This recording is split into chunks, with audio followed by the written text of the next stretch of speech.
So ladies and gentleman, boys and girls, welcome to the channel Atulyam group. आप सबका हार्दिक अभिनंदन हमारे इस चैनल पे हमने एक नया सीरीज शुरू किया है पॉडकास्ट का, जहां के रेनाउंड डेवलपर्स, पैन इंडिया के रेनाउंड डेवलपर्स को हम इनवाइट करते हैं और उनसे पूछते हैं कि उनका क्या विजन है, क्या उनके प्रोजेक्ट्स है, क्या उनका फ्यूचर प्रोस्पेक्ट है, उन चीजों को।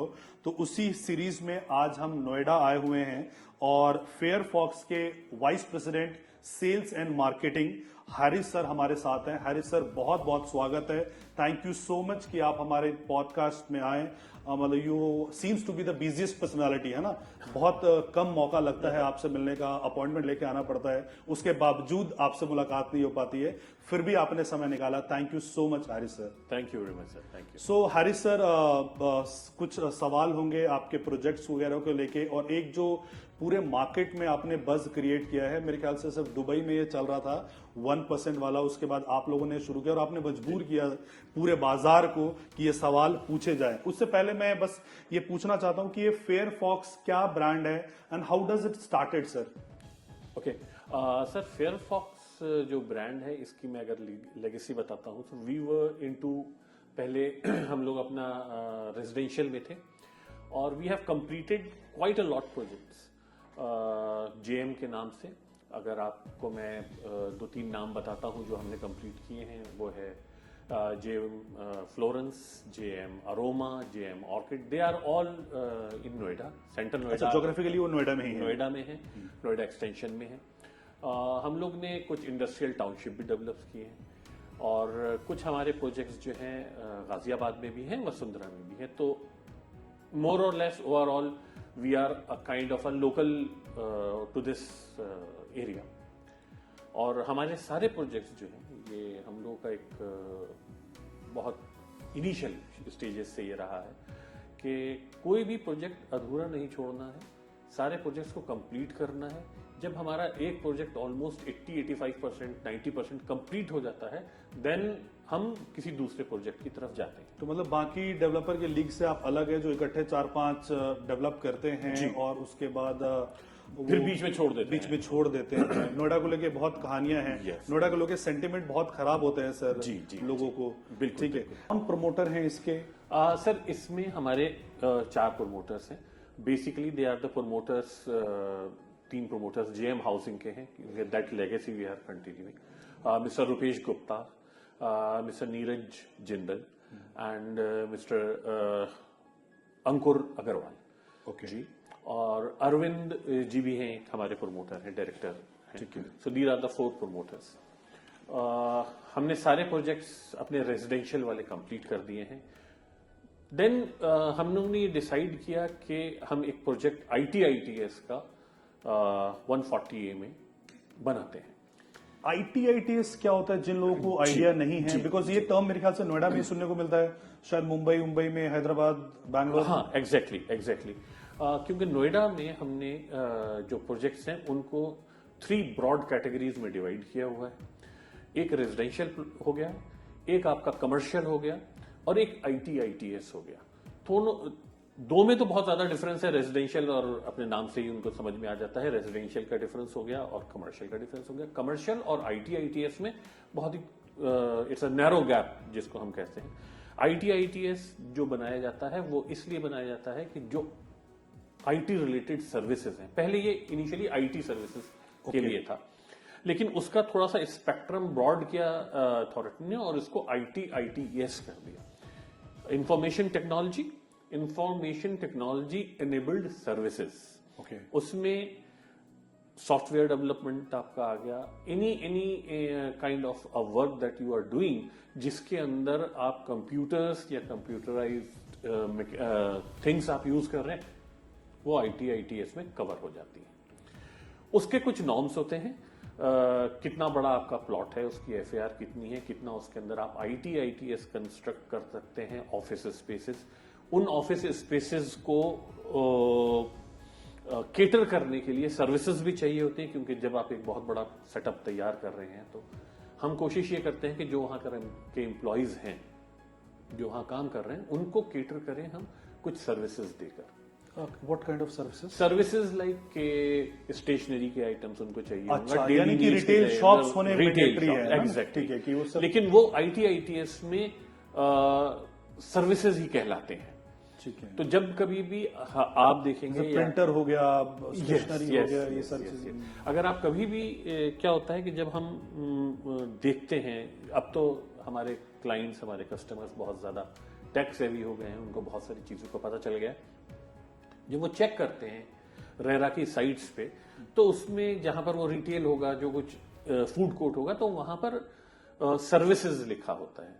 तो वो कभी कभी कंफ्यूज हो जाते हैं कि ये सर्विसेज है, ये इसका क्या मतलब है। जो ये सारी भी चीजें हैं, फूड कोर्ट हो गया या आपके रिटेल शॉप्स हो गए, ये फिर they are considered to be the services जो सपोर्ट कर रहे हैं जो ITITS में वर्कर्स हैं। यानी जो ITITA इनेबल सर्विसेज हैं, उनको चलाने के लिए जो सपोर्ट चाहिए, वो चीजें हम यहाँ पे इस प्रोमाइसेस में हम लोग प्रोवाइड करते हैं। एक टर्म आपने बीच में यूज किया कि रेरा के साइट में है, तो बहुत सारे लोगों से मेरी मुलाकात होती है, बहुत सारे प्रोजेक्ट्स हम लोग कर रहे हैं, तो उनका ये कहना है कि यार जो रेरा है ना, ये आया नोएडा वालों की वजह से, नोएडा वालों ने हमें फंसाया है। रिसेंटली आपको मैं बताता हूं कि जैसे महाराष्ट्र में अगर आपको रेरा चाहिए, तो महाराष्ट्र में आप सिर्फ रेरा नहीं मिलता है, वहां पे आपको एक ऑनलाइन क्लासेस अप्लाई करना होता है, 40 घंटे का वो क्लास है, आपको क्लास लेना पड़ता है, फिर एग्जाम देना होता है, और वो एग्जाम IBPS लेता है जो कि बैंक PO का होता है, और उसके बाद आप क्लियर करते हो तो आपको लाइसेंस मिलता है, फिर आप सेल कर सकते हो।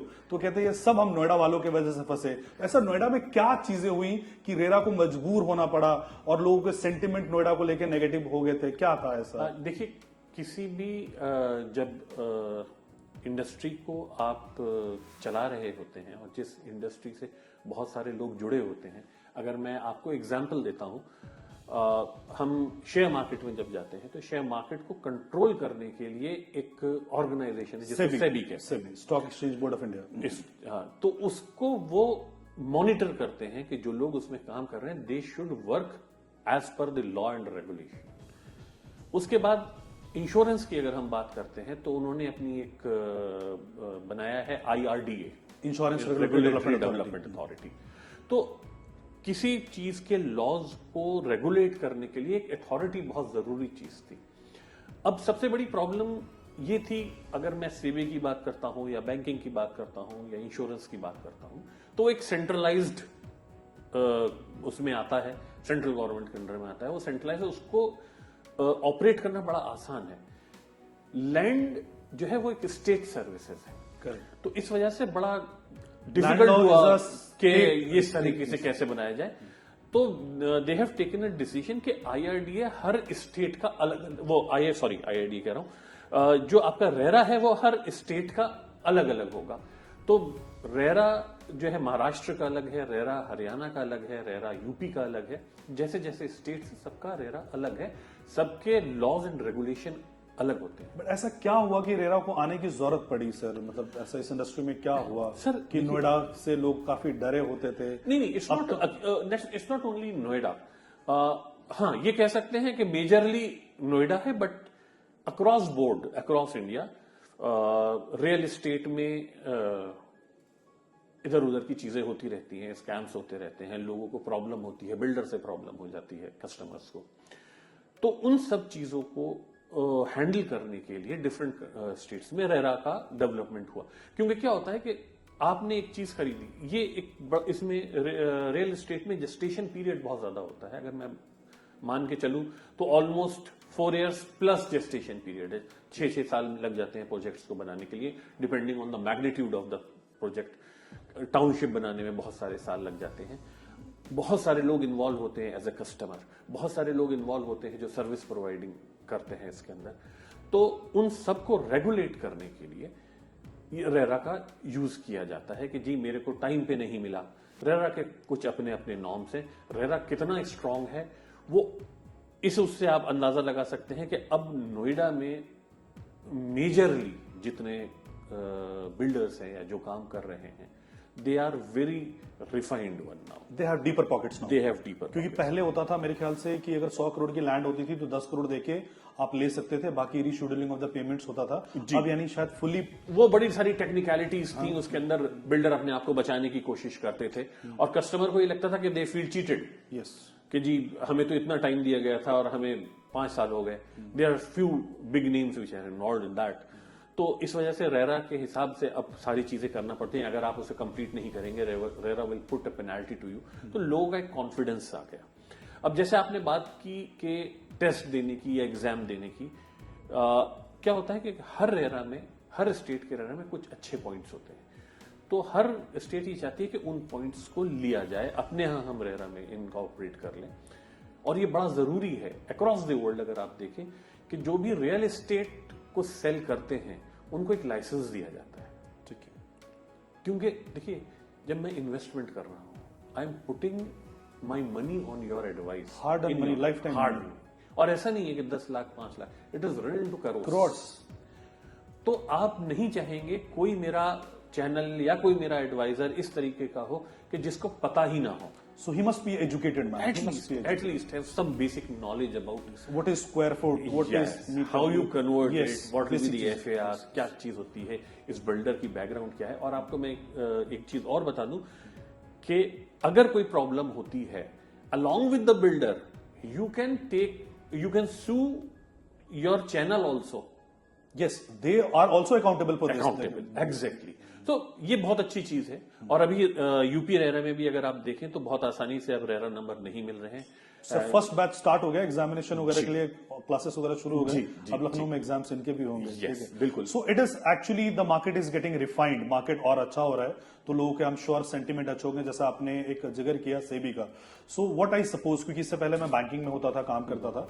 सो जो आपका रियल स्टेट का मार्केट है और स्टॉक का मार्केट है, वो दोनों सेंटीमेंट ड्रिवन होते हैं। सो सेंटीमेंट का पॉजिटिव होना बहुत जरूरी है, एंड गवर्नमेंट ने इसमें आई एम श्योर अच्छा काम किया है, जैसा कि आप इसको एक्सप्लेन कर रहे हैं। Now coming back to the project, कि ये जो प्रोजेक्ट है हमारा, ठीक है, जो फेयरफॉक्स इयॉन का जो ये हमारा प्रोजेक्ट है, so what is this project is all about and what is this बज? पूरा बाजार आपके बारे में चर्चा कर रहा है। 1%, हमने कभी दुबई में सुना था, या 1% तो आप मान लो ना कि ईएमआई वाला कॉन्सेप्ट हो गया। What is this sir? Sir जब हम लोग ने इस प्रोजेक्ट को कंसीव किया था तो 2-3 चीजें बहुत ज्यादा नोएडा में चलती थी, और नोएडा में इस चीज को लेके काफी बार काइंड ऑफ रेज्ड आईब्रो जिसको आप कहते हैं। नोएडा में एक चीज हुआ करती थी, अश्योर्ड रिटर्न। अश्योर्ड रिटर्न ऐसा हुआ करता था कि बिल्डर आपसे कमिट किया करता था कि जितना भी आप हमारे साथ इस इन्वेस्टमेंट कर रहे हैं, हम आपको 1% पर मंथ के हिसाब से रिटर्न देंगे उस इन्वेस्टमेंट पे, जो कि is a kind of a chit fund. Okay. तो गवर्नमेंट ने इस चीज को बंद किया। पहले तो ये कहते थे कि साहब ये गवर्नमेंट रेगुलेटेड है और बिल्कुल सेफ है। ऐसा बिल्कुल नहीं था। गवर्नमेंट ने has take cognizance of that, और उसके बाद उन्होंने उसको as a chit fund expect किया, और बिल्डर से कहा कि आप फिक्स डिपॉजिट वगैरह या इस तरीके की कोई स्कीम नहीं चला सकते। ये बैंक ही कर सकती है, ये बैंक के ही लाइसेंस था, बैंक ही कर सकती है। रिटर्न देना, ब्याज देना जो काम है वो बैंक का काम है। जी। तो उसमें लोग जो थे वो रियल एस्टेट कम में इन्वेस्ट करते थे, उस 1% पर मंथ की स्कीम्स में ज्यादा फाइनेंशियल प्रोडक्ट समझ के। फाइनेंशियल प्रोडक्ट समझ के। तो उस चीज को खत्म करना बड़ा जरूरी था। अच्छा, अब क्या होता था कि अगर आप किसी से बात करें, और खासतौर से एक लेमैन या कॉमन मैन उससे अगर आप कहें कि साहब मैं आपको रियल एस्टेट में इन्वेस्ट करवाता हूं और वो भी कमर्शियल में, तो दिमाग में सबसे बड़ी चीज ये आती थी कि इतना फंड हमारे पास नहीं है, हम इतना बड़ा इन्वेस्टमेंट नहीं कर सकते, क्योंकि कमर्शियल में कंपेयर टू रेजिडेंशियल ज्यादा पैसा लगता है। तो उस चीज को काउंटर करने के लिए या तो ये था कि हम सारा पैसा क्लाइंट से लें, 50% या 40% या 20%। तो उसमें अच्छा, कमर्शियल में बैंक्स लोन भी थोड़ा सा मुश्किल होता है, और मेरे ख्याल से जो वो कंट्रीब्यूशन होता है, जो बीसी बैंक कंट्रीब्यूशन होता है, वो कम, वो भी बहुत कम। रेसिडेंशियल में जो होता है 20-80 शायद होता है। 20% ओसी आपको ओनर कंट्रीब्यूशन देना है, 80% बैंक फंड कर देगा। कमर्शियल में इट इज लेस, वो 60-40 की रेशोज में आता है। तो उस चीज को काउंटर करने के लिए और to reach it to the common people, हमने ये सोचा कि रादर देन अगर क्लाइंट हमें मंथली पेमेंट करे तो हमें भी एक कैश फ्लो मिलता है, क्लाइंट को भी बहुत ज्यादा बर्डन नहीं पड़ता है पेमेंट करने में, और डाउन द लाइन 3 साल या 4 साल के बाद जब मेरा प्रोडक्ट तैयार हो जाता है तो क्लाइंट का पैसा भी मेरे पास आ जाता है. It's a kind of a small savings on a monthly basis that you are doing. Okay. अच्छा, आपको इसमें क्या फायदा होता है? एक तो ये कि प्राइस एस्केलेशन का आपको बहुत ज्यादा फायदा होता है, क्योंकि आपका कंट्रीब्यूशन तो काफी स्मॉल It's अमाउंट 1%. है. You're not taking 40%, 50%. It's 1%. Just 1% which is coming in. तो वो सारा एक्यूमुलेट होके क्लाइंट को पता भी चलता कि है. और मैं जब- इकट्ठे पैसा दे के बैंक को जो मैं ब्याज देता, वो बैंक का ब्याज बचा के मैं अपना कैपिटल गेन कर रहा हूं. मैं मेरा आपको यही कर- नेक्सस है ना कि वो जो बैंक का ब्याज आपने बचाया है Correct. वो आपने जमा कर लिया. और जब व्हेन यू लुक बैक, अगर आप देखेंगे, ये आप ये समझ लीजिए जैसे म्यूचुअल फंड्स में आपकी सिस्टमैटिक स्कीम्स होती है या मंथली पेमेंट आपको करना होता है. फिर जब आप 20 साल के बाद या 15 साल के बाद पलट के देखते हो तो बहुत अमाउंट होता है. और जब आप 5 साल के बाद या 6 साल के बाद जब आप पलट के देखते हैं तो इसे ह्यूज अमाउंट, और आपकी एक प्रॉपर्टी भी तैयार हो जाती है. क्योंकि जो बाइंग तो मैंने आज के प्राइस के हिसाब से मैं 1% दे रहा हूं और जी. वो एक्यूमुलेट होता जा रहा है और 3 साल के बाद मुझे अप्रिशिएशन मिलेगा अलग से. अलग से. Now coming to this, what is this project all about? जो 13.5 आई सपोज का आपका प्रोजेक्ट है, क्या बना रहे हैं? आईटीआईटीएस लैंड है, ITITS तो लैंड है. क्या बना रहे हैं आप हाँ, इसमें? हमारे इसमें- कंज्यूमर को कैसे फायदा? 1% तो ओके है, लेकिन ये प्रोडक्ट ओवरऑल क्या है? सर देखिए, कोई भी जो कमर्शियल प्रोजेक्ट होता है उसके लिए बड़ा जरूरी होता है, और किसी भी रियल एस्टेट के प्रोजेक्ट के लिए, कि उसकी connectivity with other part of the city कैसी है. हम एनसीआर में आते हैं और दिल्ली से बहुत क्लोज हैं, तो किसी भी कमर्शियल प्रोजेक्ट की ITITS की जो सक्सेस होती है या उसको हम चेक करते हैं, तो वो बेसिक पॉइंट ये होता है कि उसकी लोकेशन कैसी है. 148 जहां पर हम प्रोजेक्ट लेकर आ रहे हैं, this is one of the well connected spots. Okay. जो लोग भी यहां काम करने आएंगे, they have a facility to approach this plot. यहां पर आने के लिए आपको मेट्रो भी अवेलेबल है, आपको जो लैंड ट्रांसपोर्ट है, अपने व्हीकल्स, प्राइवेट व्हीकल से कोई आना चाहता है तो उसके लिए रोड्स भी बहुत अच्छे अवेलेबल है. इंफ्रा बहुत दुरुस्त है, इंफ्रा बहुत अच्छे से है ना? अगर हाँ, जब हम इंफ्रा की बात करते हैं तो इंफ्रास्ट्रक्चर भी नोएडा का, वो जब हम नोएडा की बात करेंगे तो हम नोएडा के इंफ्रास्ट्रक्चर की बात करेंगे. लेकिन अभी करंटली अगर मैं 140 की बात करता हूं तो 140 जो है हमारा एक हाईवे है जिसको हम कहते हैं FNG. Okay. Faridabad, Noida and Gurgaon, ये इसको कनेक्ट करता है. आगे जाके ये हाईवे, ये काइंड ऑफ जैसे हमारी एक सर्कुलर रोड हो गई, रिंग रोड टाइप हो गई. ये ऑपरेशनल है सर? ऑलमोस्ट 90% ऑपरेशनल है. Okay. कुछ छोटे छोटे स्पॉट्स हैं जहां पर अभी काम चल रहा है, कुछ थोड़ी थोड़ी प्रॉब्लम्स हैं, ब्रिजेस बनना है, वो ऑलमोस्ट अनदर 3 और 4 ईयर्स में कंप्लीट हो जाएंगे.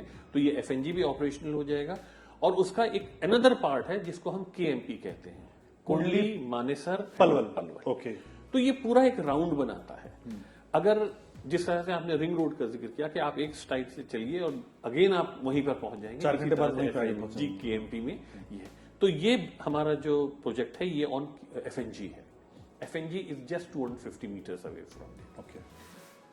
और दिल्ली से ये ऑलमोस्ट बाई रोड अगर मैं बात करता हूं तो मयूर विहार, देन कालिंदी कुंज, उससे कनेक्टेड है. Okay. So nobody has any problem in approaching this plot. कोई भी जो यहां पर जॉब करेगा उसको कभी भी इस तरीके की प्रॉब्लम नहीं होगी कि जी मैं पहले एक ट्रेन लूंगा, फिर दूसरी मेट्रो पकड़ूंगा या तीसरी मेट्रो पकड़ूंगा. ऐसा कुछ नहीं है. वो मेट्रो डायरेक्ट यहां पर आपको पहुंचाएगी. बस सर्विसेज अगर मैं बात करता हूं रोडवेज की, जो नॉर्मल DTC की बसेस हैं वो भी यहां पर ड्राइव थ्रू है इनका. ओके. तो they can move along. Private आपके कैब्स हैं, सारी चीजें यहां पर अवेलेबल है. तो उनका मूवमेंट में उनको कोई ज्यादा दिक्कत नहीं होती, क्योंकि ITITS में जो भी कंपनीज हैं वो ये देखती हैं कि मेरे एम्प्लॉय को आने के लिए कम्यूटेशन उसका आसान रहना चाहिए, उसका आसानी से कम्यूट कर सके वो अच्छी जगह. तो वो कम्यूटेशन यहाँ पर अवेलेबल. यही वो रीजन है कि साइबर सिटी बहुत तेजी से ग्रो हुआ गुड़गांव का, क्योंकि दिल्ली के बहुत पास में था और कम्यूटेशन के मामले में बहुत अच्छा, बहुत इजी था. तो वही चीज हम यहाँ पर आपको अवेलेबल करा रहे हैं. यहाँ पर हमने जो ये प्रोजेक्ट बनाया है 13.65 एकर्स में, वो प्रोजेक्ट जो है मेरा ITITS का प्रोजेक्ट है और यहाँ पर 140 सेक्टर में जो मेजर प्रोजेक्ट्स हैं उनमें एक वन ऑफ द प्रोजेक्ट्स है, और इसमें मैं टोटल जो एरिया ITITS को मैंने दिया है वो 20 लाख स्क्वायर फुट है। ओके, ऑफिस स्पेसेस की बात करता हूं। उसके लिए जो सर्विस के लिए हमने जो एरिया डेडिकेट किया है वो that is 4 lakh square foot. तो ओवरऑल अगर मैं बात करूं तो 24 lakh square foot build up area है, which is huge. It is huge actually.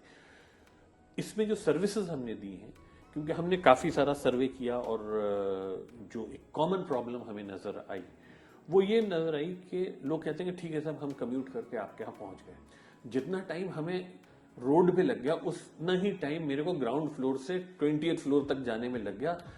Lifts कम थी, पब्लिक ये है, ये वास्तविकता है। जो टावर्स हैं, बड़े बड़े टावर्स हैं 20 मंजिला 22 मंजिला वाले में, आप पहुंच जाइए तो आपको आधा घंटा वेटिंग करना पड़ेगा लिफ्ट में। ये समस्या है बिल्कुल। तो उस चीज, इतनी छोटी सी चीज को हमने ध्यान में रखा है कि उन लोगों आपके पड़ोस में ही है, I should not name that. तो इतनी छोटी छोटी चीजों को हमने यहाँ पर अपना जब प्रोजेक्ट बनाया था तो इस बात का ध्यान रखा था कि लोगों को ऊपर जाने में कोई दिक्कत नहीं होनी चाहिए। They don't have to wait. We have put in around 22 lifts in one tower. One tower, 22 lifts. Yes. And there are 22 stories Okay. in the tower that is the tallest one. The rest of them are 16, but lifts are 22. So how many towers are there? There are 4 towers. 4 towers. And we are operating with 88 lifts. 88 lift in a single premises. Yes. I think it would be 0 to 5 second waiting time would be there. Yes, exactly. And that too the very high speed lifts. अच्छा, फिर एक चीज हमने और देखी। क्या होता था कि जब नोएडा में या कहीं और बिल्डर, आप उसे इकोनॉमीज ऑफ स्केल कह लीजिए या कुछ कह लीजिए, जब वो बना लेता था दे हैव एन अपॉर्चुनिटी कि उसके अंदर वो कुछ चेंजेस कर सकते थे। तो वो चेंज क्या करते थे, जो ओपन एरिया हुआ करता था उसमें भी एक छोटा सा टावर बना लेते थे। चलिए मैंने FAR खरीद ली, मुझे इजाजत दे दी गवर्नमेंट ने, मैंने बना लिया। So we also have not done that. हमने यहाँ पर इतना खुला एरिया दिया है। So 13.5 एकड़ में कितना ओपन स्पेस होगा सर? आप ये समझिए कि इसके अंदर ऑलमोस्ट 7 एकर्स का ओपन स्पेस है, जो कि रेसिडेंशियल के बराबर है ऑलमोस्ट। जो कि रेजिडेंशियल के बराबर है। क्योंकि अच्छा, इसमें एक चीज हमें थोड़ी सी एडवांटेज ये मिली, क्योंकि हमें थोड़ा रेजिडेंशियल का एक्सपीरियंस ज्यादा था, तो we will be able to make that place. और हमने ये, अच्छा इसमें एक और चीज हमने देखी, दैट इज वेरी इंपॉर्टेंट। आप किसी भी ITITS में चले जाइए, उनके पास पार्किंग स्पेस होती है, लेकिन जो बाहर से विजिटर आते हैं आपकी सर्विसेज को यूज करने के लिए या किसी ऑफिस में जाने के लिए, तो उनको अपना व्हीकल रोड पे खड़ा करना पड़ता है। True. That is again unsafe और दैट इज नॉट पार्केबल एरिया। तो हमने आप जाइए अपना, अगर 2 मिनट का काम हो, 5 मिनट का, 10 मिनट का, आपको रोड बाहर अपनी कार को पार्क करना पड़ेगा। लेकिन हमने इस प्रोजेक्ट को इस तरीके से बनाया है कि if you want to enter to any office, आप अपनी गाड़ी लेकर इस प्रोजेक्ट के अंदर आइए। It's a motorable road which is equivalent to the roads which are available outside the project. उसी साइज की है। फॉर एग्जाम्पल जो हमारी जो सेक्टर रोड्स होती है वो 45 मीटर्स की होती है, तो हमने जो प्रोजेक्ट के अंदर रोड दी है वो भी 45 मीटर्स की है। आप अपनी कार को बाहर सड़क पे बिल्कुल मत पार्क कीजिए, आप अंदर लेकर आइए रोड पे, अंदर रोड पे आप गाड़ी से उतरिए और आपकी गाड़ी वहीं से ही पार्किंग में चली जाएगी। पार्किंग भी मैंने ऑलमोस्ट 6000 कार्स की पार्किंग की facility the. 6000, 88 lift and 6000 car parking. तो आप बहुत ही फ्यूचर प्रोस्पेक्ट के हिसाब से बनाए कि फ्यूचर में किसी को कोई दिक्कत ना हो। इनिशियली तो हम श्योर नहीं होगा, बट फ्यूचर में भी किसी को कोई दिक्कत नहीं हो। तो यहाँ पे हमारे पास रिटेल है और ऑफिस स्पेसेस हैं। मेरे पास रिटेल है, मेरे पास फूड कोर्ट्स हैं, ऑफिस स्पेसेस हैं। What are the prices sir?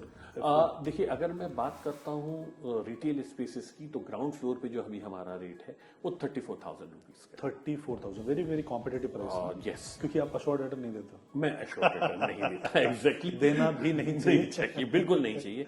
और मैं इट इज अ लीज की गारंटी भी नहीं करता हूं, लेकिन मैं ये कहता हूं कि मैं लीज असिस्टेंस करके दूंगा आपको।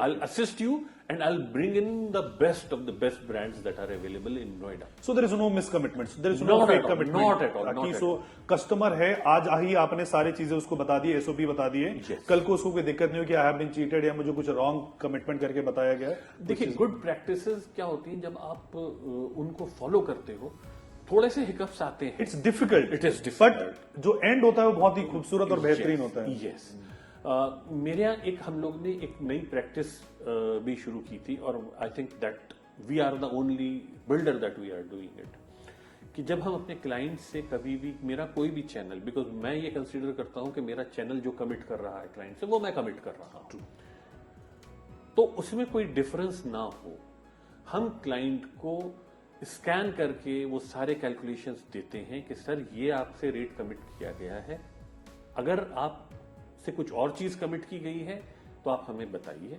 उसके बाद ही हम आपके केसेस लेंगे। So there is a verification process, verification, ये आपका कॉस्ट शीट, ये आपका कॉस्ट शीट था, ऐसे ऐसे आपको बताया गया। जैसे इंश्योरेंस में भी ये सेम है, इलस्ट्रेशन बनाई जाती है कि सर ऐसे ऐसे आप है, कोई मिसकमिटमेंट तो आपकी तरफ से।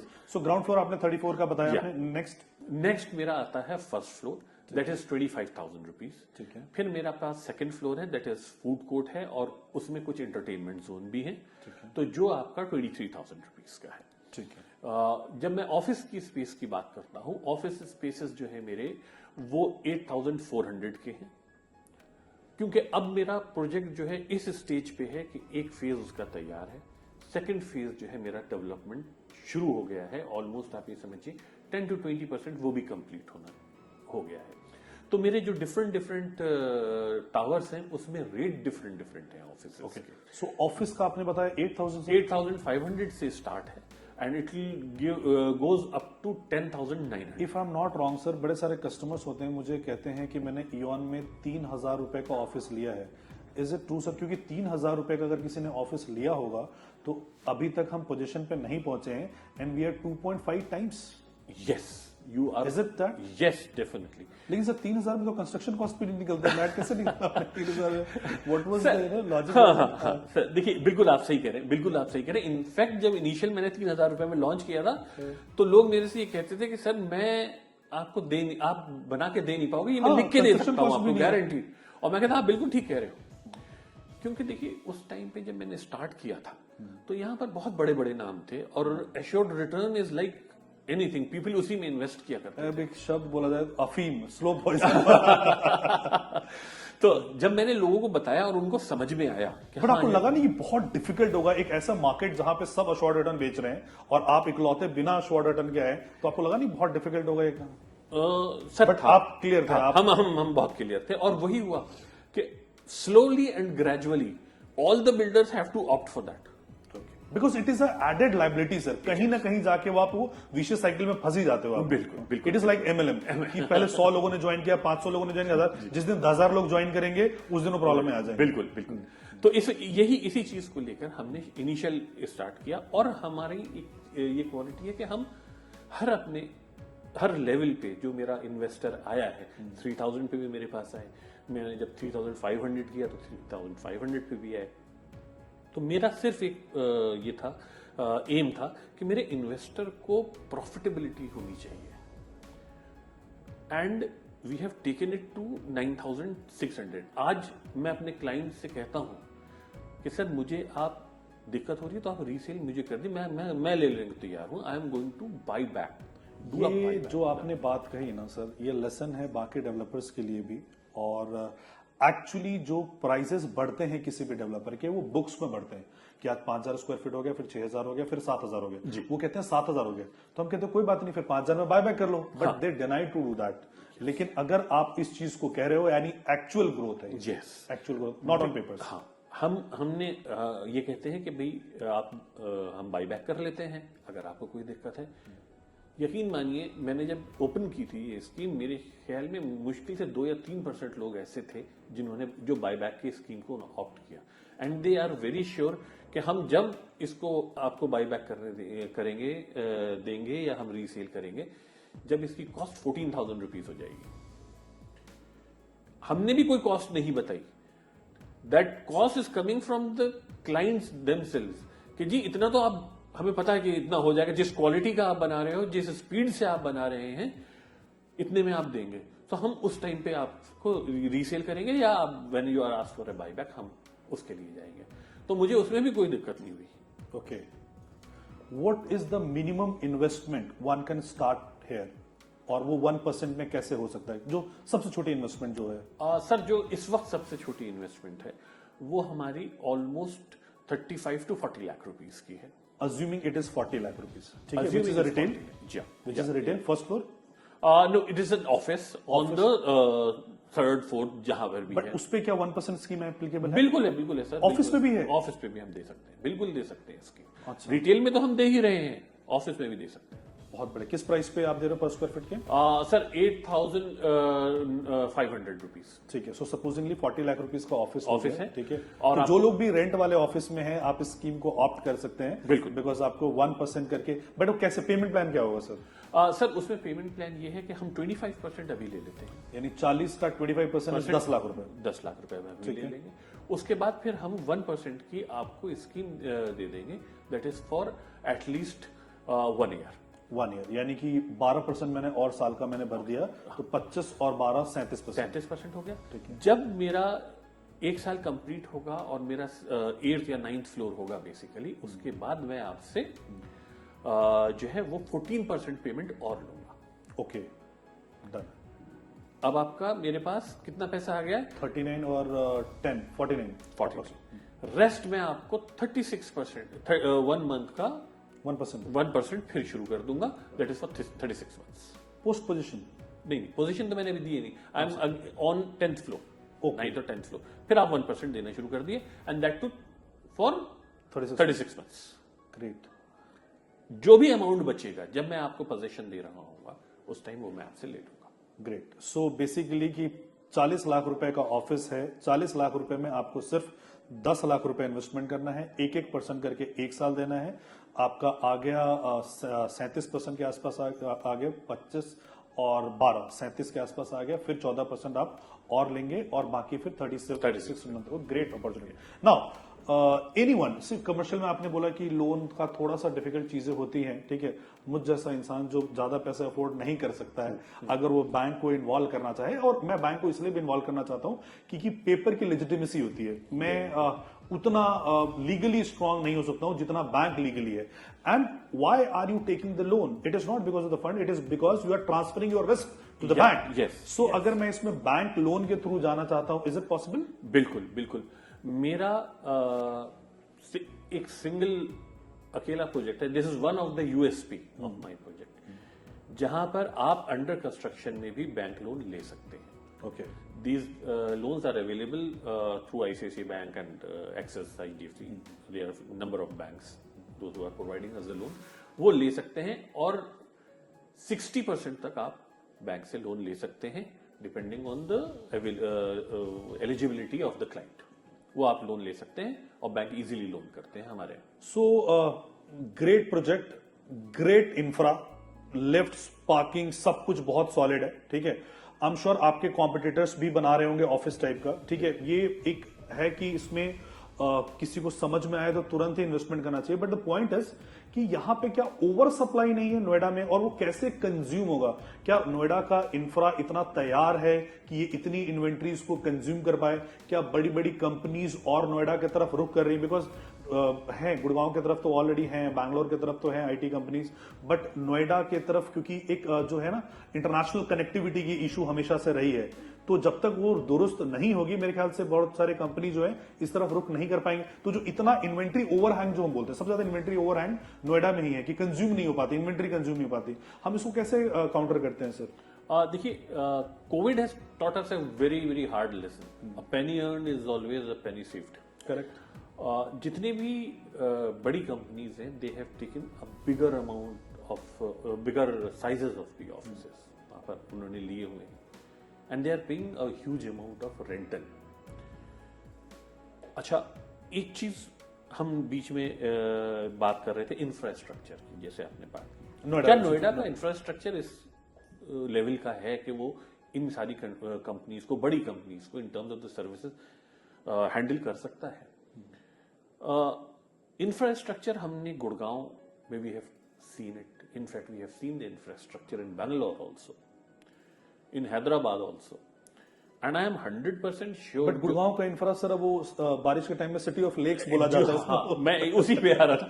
Not only Gurgaon, why we should put Gurgaon in that boat, rather Bangalore also. Correct. Last year we have seen these TV footages of the places in Bangalore also, कि वहां पर इंफ्रास्ट्रक्चर नहीं। ये बैंगलोर की या गुड़गांव की प्रॉब्लम नहीं है राजीव जी, प्रॉब्लम जो आईटी इंफ्रास्ट्रक्चर में बूम आया और आईटी सर्विसेज में बूम आया, इट्स सो फिनोमिनल कि जो ये एरियाज थे, जो सिटीज थे, ये उसका इंफ्रास्ट्रक्चर उसको मैच नहीं कर पाया। लेकिन नोएडा एक ऐसी जगह है जहां पर इंफ्रास्ट्रक्चर पहले बनाया जाता है। It is like Chandigarh, this is first plan city of India. Yes, it is like Chandigarh. Authority पहले उस एरिया को डेवलप करती है, they provide infrastructure in that. आपके ड्रेनेज सिस्टम हो गया, रोड्स हो गए, सर्विस रोड्स हो गए, मेन रोड्स हो गए। अगर आप देखें, अगर मैं अपने एरिया ही की बात करता हूं तो जो एक्सप्रेसवे है, नोएडा एक्सप्रेसवे, वो थोड़ा सा एलिवेटेड उन्होंने बनाया है। उसके बाद उसकी सर्विस रोड है, फिर एक ग्रीन बेल्ट है, फिर उसके बाद एक सर्विस रोड सेक्टर की है, फिर ग्रीन बेल्ट है, फिर सेक्टर रोड है। तो आने वाले टाइम में अगर मुझे इसको इंक्रीज भी करना पड़ा infrastructure in terms of roadway, so I have ample space. मैं 6 लेन को मैं 8 लेन बहुत आराम से कर सकता हूं विदाउट डिसमेंटलिंग एनीथिंग। अगर रेन या कल को कोई मेट्रो लाना हो, इंटरनल रैपिड लगाना हो, तो आपको रोड को तोड़ने फोड़ने की जरूरत नहीं पड़ेगी, कुछ जगह है आपके पास। हमारे पास नोएडा में वो जगह है। अच्छा, क्योंकि नोएडा में बहुत सारी कंपनीज नहीं है, वो इस वजह से सर्विसेज दैट टाइम हम नहीं प्रोवाइड कर पाए, तो रेंटल भी बहुत रियलिस्टिक रहा या कम ही रहा। अगर मैं बात करता हूं गुड़गांव की, तो आज की डेट में गुड़गांव में डीएलएफ साइबर हब में जो रेट है, दैट इज अराउंड 110 रुपीज और 120 रुपीज। यस, प्लस दैट यहां की मैं बात करता हूं तो यहां पर आपको रेट मिल जाता है कोई करीब 60 rupees, 70 rupees. So it's just half of it. Services, infrastructure, rentals, that's why it is making Noida a very very lucrative place. Gurgaon के साथ एक एडवांटेज थी इंटरनेशनल एयरपोर्ट की, क्योंकि वहां एयरपोर्ट बहुत नजदीक है। सो वो भी प्रॉब्लम जेवर एयरपोर्ट ने सॉल्व कर दी। अच्छा, ये कब तक तैयार होगा? और देखिए, जेवर एयरपोर्ट कैसे ये नोएडा के फेट को चेंज करेगा? जेवर एयरपोर्ट एशिया का बिगेस्ट एयरपोर्ट बनेगा।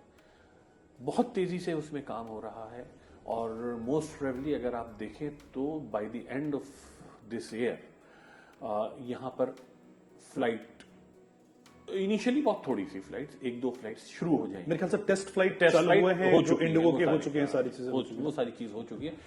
सो it is mix of both cargo and passenger.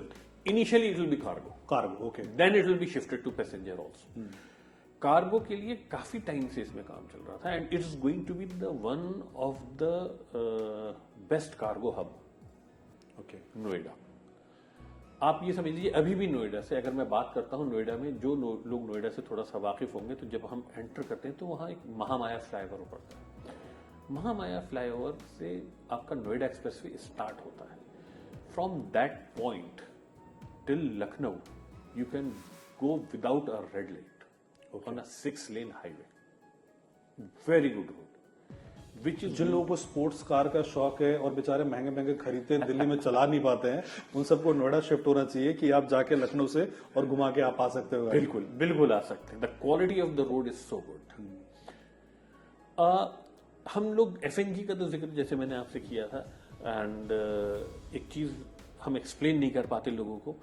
FNG will take you to all the 4 metros.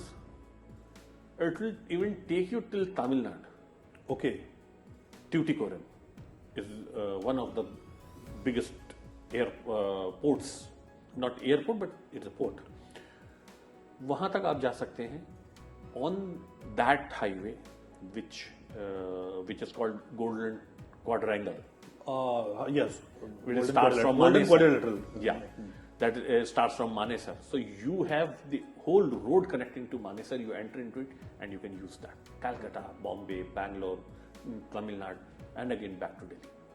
So I am sure ये जो इंटरनेशनल एयरपोर्ट जब चालू हो जाएगा तो जो बड़ी कंपनीज थी, जो इंटरनेशनल कंपनीज थी, और जैसा आपने कोविड का जिक्र किया, तो कोविड के बाद एक ना नेगेटिव सेंटीमेंट आ गया था चाइना को लेके, एंड देयर में lot many US companies and European countries which are shutting their operations in China. Immediately तो नहीं कर सकते थे, उनको वाइंड अप करने में टाइम लगता है, और वो वाइंड अप करने के बाद वो अलग अलग जगह ढूंढ रहे हैं जहां पे कि वो कर सकें, जहां पे इंटरनेशनल कनेक्टिविटी हो. सो आई एम श्योर दिस ये नोएडा जो है उनको इनवाइट करेगा. लाइक गुजरात में मैंने देखा जैसे गिफ्ट सिटी बन गया, स्मार्ट सिटी बना रहे हैं, और जब सीएम साहब होते थे, मोदी साहब, तो योगी जी भी हैं नोएडा को लेके बहुत पॉजिटिव. आप लोगों को सब्सिडी आईटीआईटीएस को मिलता है, या उन कंपनीज को इनवाइट करने के लिए वो वाइब्रेंट गुजरात होता है, तो ऐसा करे कुछ यूपी में होता है इन्वेस्टर समिट वगैरह. Going to be the biggest electronic city.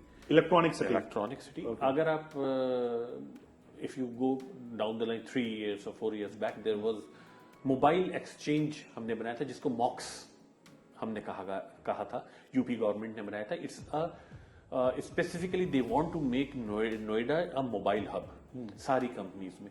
Actually क्या होता है कि जब आपको गवर्नमेंट से सारी क्लियरेंसेस लेनी पड़ती हैं, तो there are different ministries, there are different offices जहां से आपको अप्रूवल्स लेने होते हैं. तो मॉक्स को डेवलप किया गया था कि which works as a single window clearance.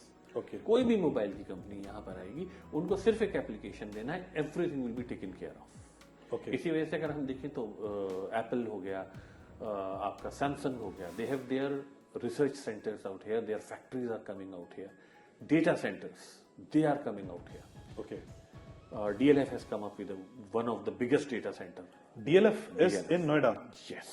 Okay. So क्योंकि गुड़गांव का नाम जब भी आता है तो DLF का आता है कि DLF ने गुड़गांव को बसाया है. जी. तो I'm sure अगर वो यहाँ पे आ रहे हैं तो बहुत सारी चीजें. In fact, वो data center start हो गया. DLF acquired lot of land.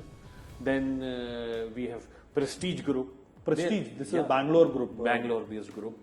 Residential, they are coming up over here. Okay, so there are lot many developers which are coming in Noida. So I'm sure कि जो हमारे investors होंगे, जो हमारे viewers होंगे, उनको आइडिया होगा कि आप अगर 1 करोड़ का इन्वेस्टमेंट करने आ रहे हैं, 50 लाख का इन्वेस्टमेंट करने आ रहे हैं, ये कंपनी 500 से लेके 5000 करोड़ की इन्वेस्टमेंट कर रही है, and they are big shots, giant.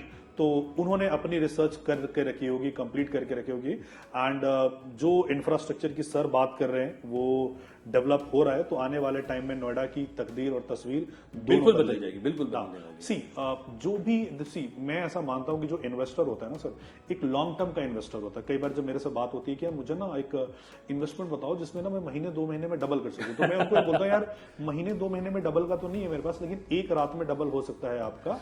Like सट्टा बाजार में आप पैसा लगा लो तो डबल हो सकता है, साफ भी हो सकता है. सो इन्वेस्टमेंट, और पर्टिकुलरली रियल एस्टेट इन्वेस्टमेंट जो महीनों का गेम नहीं है. सो हरे सर, मैं आपसे सवाल ये कर रहा हूं, आखिरी सवाल इनफैक्ट, आपने बहुत पेशेंटली सारे सवालों का जवाब दिया कि अगर मेरा कोई इन्वेस्टर यहाँ पे इन्वेस्टमेंट करता है आपके प्रोजेक्ट में 10 years down the line, what can he expect? क्या देखिए, इन्वेस्टमेंट जैसे आपने कहा, इन्वेस्टमेंट को थोड़ा सा टाइम देना पड़ता है. उसको ग्रो करने के लिए उसको देखना पड़ता है. जैसे आप अपने घर में कोई प्लांट लगाते हो ना, तो आप ये तो नहीं है कि आपने प्लांट लगाया और अगले दिन उसमें फल या फूल आ गया. ठीक है. आप उसमें पानी देते हो, आपको वेट करते हो, जब वो एक स्टेज पे पहुंच जाता है. तो इसी तरह से इन्वेस्टमेंट होता है, किसी भी तरीके का इन्वेस्टमेंट हो. और खासतौर से जब हम रियल एस्टेट के इन्वेस्टमेंट की बात करते हैं, तो आपको 6 से 7 साल उसमें देने पड़ते हैं मिनिमम. मैं बात कर रहा हूं जब हम 10 years की बात करते हैं. 10 साल पहले अगर मैं बात करता हूं तो एक्सप्रेसवे भी बहुत छोटा सा हुआ करता था. आहिस्ता आहिस्ता करके सारी चीज डेवलप हो रही है. Down the line this is going to be, मैं तो गुड़गांव से भी ऊपर कहूंगा, दिस एक्सप्रेसवे या नोएडा की मैं बात करूं तो it is going to be a place where every investors wants कि मेरा एक ऑफिस जरूर हो या मेरी एक प्रॉपर्टी नोएडा में जरूर हो. जैसे कि 3 सालों में आपका 2.5x आ गया आराम से. सर मैं आपको अब एक एग्जांपल देता हूँ राजेश जी. पहले नोएडा में हम लोग ने आज से 5 साल पहले कभी नहीं सुना था कि 5 करोड़ का रेजिडेंशियल फ्लैट मिलेगा. ट्रू. आज जो भी कुछ लॉन्च हो रहा है रेजिडेंशियल में, वो मेरे ख्याल में मिनिमम इन्वेस्टमेंट रेंज में 2.5 करोड़ रुपए का है. Last time I had a conversation with one of the giant developers of India, Birla Aditya group. तो वो अपना 150 में कुछ ला रहे हैं जी। और वो कह रहे हैं कि सर हम ना अफोर्डेबल सेगमेंट में कुछ ला रहे हैं 3-3.5 करोड़ रुपए का। तो अब ऐसा हो गया कि 3-3.5 crore is affordable segment for them, जो बड़े जाइंट्स वगैरह है। और नोएडा ने सोचा नहीं था, बट ये सारी चीजें यहाँ पे एब्जॉर्प्शन हो रही है। सो बेसिकली कि 3 सालों में यहाँ पे 2.5x का आपका रिटर्न आया। सो बाकी तो मार्केट का रिटर्न देना होता है, लेकिन जो भी लोग 10 साल के लिए इन्वेस्टमेंट यहाँ पे करेंगे, can they expect 4 to 5 times of the returns? More than that, in fact. More than that. Yes. More than that. And now, at the end, I would like to, take advice from you कि जो हमारे investor हैं, जो investment करते हैं, why one should consider this project? Why? If I want 5 USPs from you. 5 USP. 5 Sir, USPs. the first USP is the services that has been provided. Okay. Secondly, Which the competitors are not providing? yes, Okay. they are not. Done. क्योंकि यहां पर लोगों ने ये सोचा था कि हमें बनाना है and then we have to move out of it, लेकिन हमारे यहाँ ऐसा कंसेप्ट ही, we want to be the part of it, we want to have our offices in that, Okay. Because this is our first baby. क्योंकि आपका आप बना के बेच के चले जाओगे, आपका इंटरेस्ट खत्म हो जाएगा, Interest इंटरेस्ट खत्म हो जाएगा आपका। जब तक मेरा इंटरेस्ट नहीं रहेगा मैं यहाँ पर नहीं करूंगा। सेकेंडली, ये जो एरिया है, ये प्लॉट जो है सबसे ज्यादा कनेक्टेड रहेगा। This is the second one. Services में ऐसी आज की डेट में जितनी एमएनसीज हैं, they talk about services.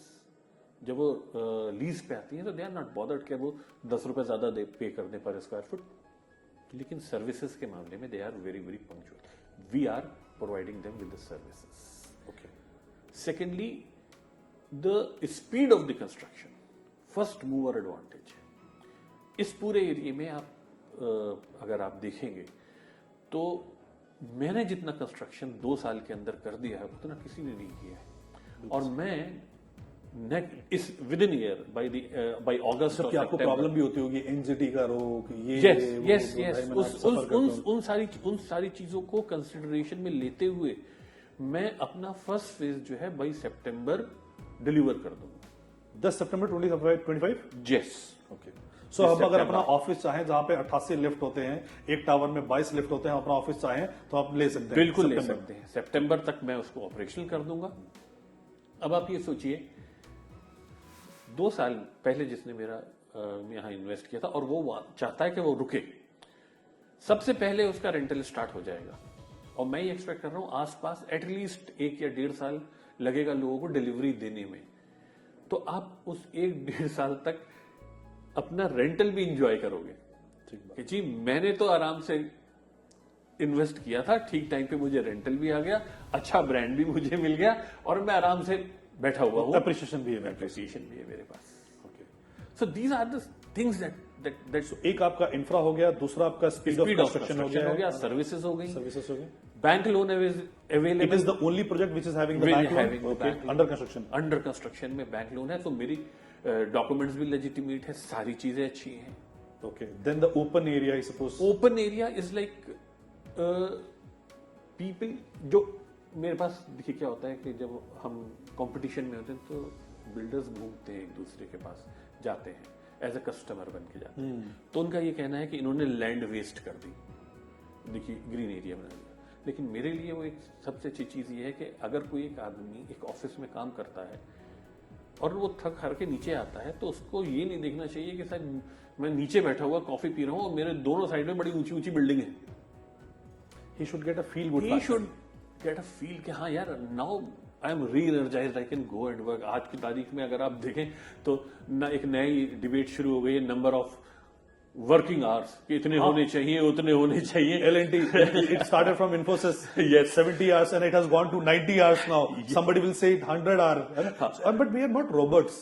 Exactly. And I am a person who truly believe it's not the number of quantity hours. It should be always the quality hours. What quality hours? So for that quality hours, आपको अपने आप को rejuvenate करना पड़ेगा। और जब तक मैं अपने वर्क एनवायरनमेंट में, मैं अपने फैमिली के साथ रिजुविनेट नहीं करूंगा, like robotics, I can not work 90 hours, मैं नहीं कर पाऊंगा। हो सकता है मुझे ज्यादा काम करूं, बट मेरे को रिजुविनेशन चाहिए। और जो लोग 90 घंटे काम कर रहे हैं, हम हो सकता है उससे ज्यादा प्रोडक्टिविटी 50-55 घंटे में निकाल सकते हैं। वो चाहिए, वो एनवायरनमेंट, वो इंफ्रा चाहिए जो श्योरली आप प्रोवाइड कर रहे हैं। Yes. Yes. Okay, so that's great, sir. So the 5 points what Mr. Harris has said. Number 1 is infra around the project. Number 2, your lifts and other things. Number 3 is the quality construction and the timely construction what they are providing. Then the open area and the payment plan and the bank.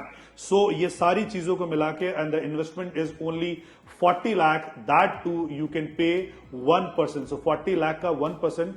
If I'm not wrong and my maths is not wrong, it is how much? 40,000 rupees, sir? Yeah. It is 40,000 rupees less than your EMI, हाँ. So आप 40,000 rupees पे करके आप यहाँ पे office ले सकते हो. Surely I'm going to buy one because इतना lucrative plan शायद फ्यूचर में कभी दोबारा ना मिले, ठीक है? तो आप भी अगर देख रहे हैं अपने लिए तो you can consider this project. There are n number of projects which is going in Noida, but this payment plan nobody has come up with a bank loan. And I'm sure Mr. Harris sir would be there to help you out in everything. So इनके number भी flash हो रहे होंगे, सारी चीजें होंगी, description box में होगा. और इसी तरीके के आप कोई पॉडकास्ट हमसे देखना चाहते हैं किसी और बिल्डर्स का भी, तो आप हमें कमेंट बॉक्स में डाल सकते हैं. At the end I would like to thank you sir for sparing your time. I know नीचे इवेंट चल रहा है, आप बहुत पैक्ड हैं, आपको किडनैप करके हम यहाँ पे उठा के लेके आए हैं, ठीक है? So thank you so much for sparing your valuable time. बाकी इसके रिगार्डिंग कोई भी आपको जानकारी चाहिए तो डिस्क्रिप्शन बॉक्स में आपका नंबर है. बाकी हमारे वेबसाइट का लिंक भी आपको दिया गया है, आप हमें कॉल कीजिए. 24 घंटे हम अवेलेबल रहेंगे. सिंगल बिल पे आपका फोन हमसे उठेगा. We are a service provided kind of company, तो आप हमें इसके रिगार्डिंग कॉल कर सकते हैं. Thank you so much for watching this podcast. जय हिंद, जय